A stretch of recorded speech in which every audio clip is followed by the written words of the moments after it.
I think the reason we're talking about rivers is because this discussion about water and water security has been fraught. And I think that in that discussion, whether it's been the Nexus discussion or water security discussion, we've kind of forgotten about the river. So there's a big push to say, let's bring this unit back into the discussion and talk about the wide range of values, because we've lost sight of ecosystems. I think it doesn't help that we look at things like Living Planet Index and we track species decline and abundance decline. And we're looking at severe losses globally. We're looking at altercation and modification of ecosystems and wetlands.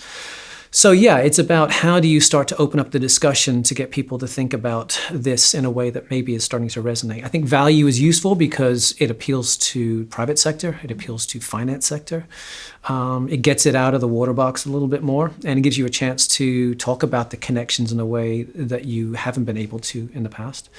I think it's useful in the sense that we can start to have narrative storytelling about connections as well as econometrics. So I think you've got a range of ways in which people are going to be interested in the stories that you can tell, or the connections that can be made, or in ways that people have never thought, and whether those are direct connections such as upstream, downstream, or connections to trade and GDP and foreign exchange and those kinds of things as well. So for us, it's a good vehicle to get the environmental questions onto the table, to talk about things like fish and food security, to talk about sediment and flows, to talk about ecosystems and wetland restoration and protection from floods and storms, et cetera, et cetera. So it's got promise. I think so far our discussions with government and stakeholders has been positive, but I think it's a good way forward to get the debate on the table and start to raise the awareness of water a bit more.